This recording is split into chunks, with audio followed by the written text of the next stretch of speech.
Are you serious? Are you serious? Okay, so let's get real here.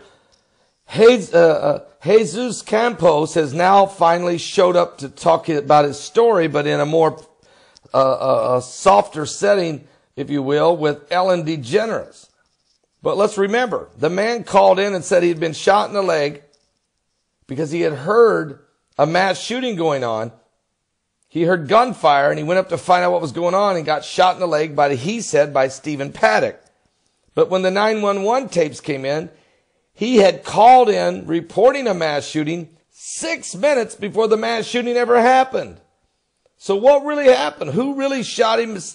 Who shot him in the leg?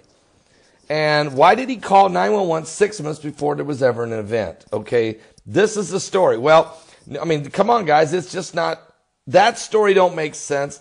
Stephen Paddock, 64 years old, supposedly carrying up thousands of rounds of ammunition and 23 guns with all these cameras everywhere. And you know how heavy all that ammo is and all that, how many trips up and down? I mean, are you serious? Nobody saw it? All right, here's what happened. An article has just come out.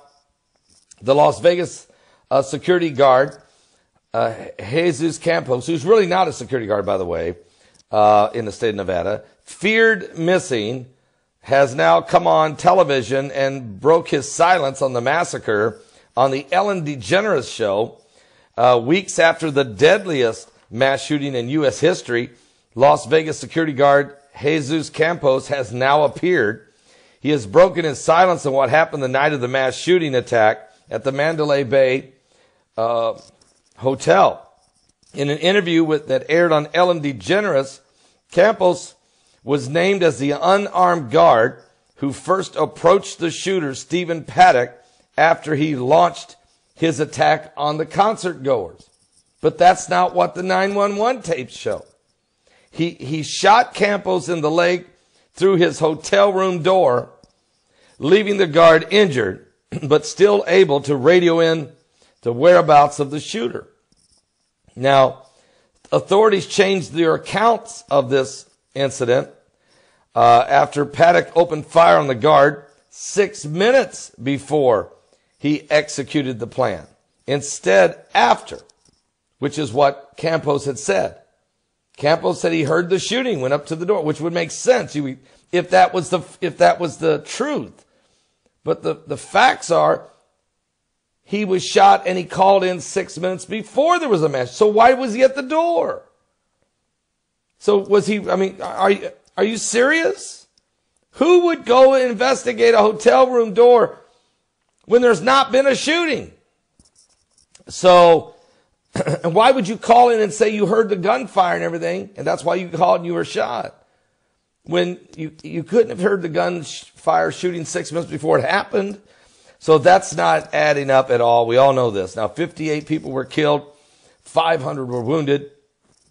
And according to the Las Vegas Review-Journal, they've obtained the recording of his appearance in which he confirms that Campos was shot before the assault.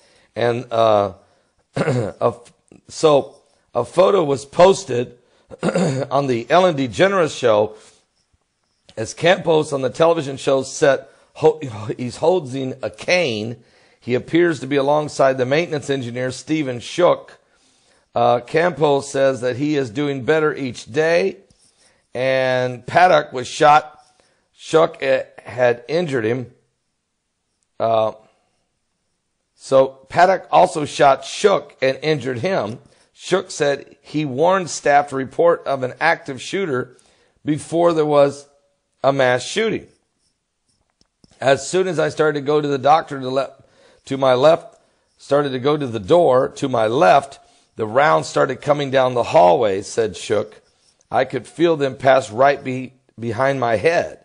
It was kind of relentless, so I called over the radio what was going on. As soon as the shooting stopped, we made our way down the hallway, took cover again, and then the shooting started again.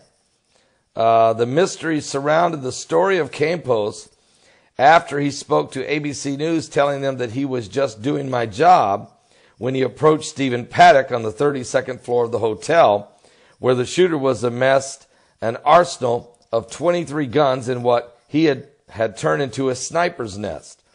Now, Paddock had seen Campos and Shook approaching his room through the cameras that he had set up, that he had planned the assault. So Campos was set to appear on several television stations, CNN, ABC, NBC, to recount his version of events, but he pulled out the last minute, leaving the union representative there to cancel the interviews. And he went into hiding. So because the question was going to come up, you know, are you serious? Why would you call 911 6 minutes before there's a shooting and report a mass shooting? So the stories aren't adding up. The stories are just not adding up. But neither is the story of how did Stephen Paddock. And I just interviewed Ronnie McMullen from GetTheT.com, and I asked him that question. I said, and the reason is Ronnie McMullen used to be a radio host himself and had done extensive research on MK Ultra. And so he knew that these trained shooters. Now, I've also interviewed this week Russ Dizdar on our live broadcast on Monday. You can go watch that YouTube video. It's a great interview. He also says that these trained shooters are unbelievable when they are demonically charged and demonically trained. And they are trained by these, by the underground, by the Illuminati, by the New World Order. So there's a lot going on here. The man is capable of doing a lot, but it's still, no doubt about it, it had to have taken 3, 4, 5, maybe 6 people involved in this mass shooting. There's just no other way around it. We're going to continue to keep a close eye on everything that's going on here. The story's just not adding up. But we know Christ is coming soon. Let's keep a close eye on this as the beast in the book of Revelation, with its iron teeth, continues to try to rise. The new world order, the one world government. The story is just not adding up, folks. We're in the last days. Are you saved? Don't miss today's live broadcast. Starts at 12 noon Eastern at my website at www.paulbegleyprophecy.com. Also on this YouTube channel, Roku satellite, and everywhere else.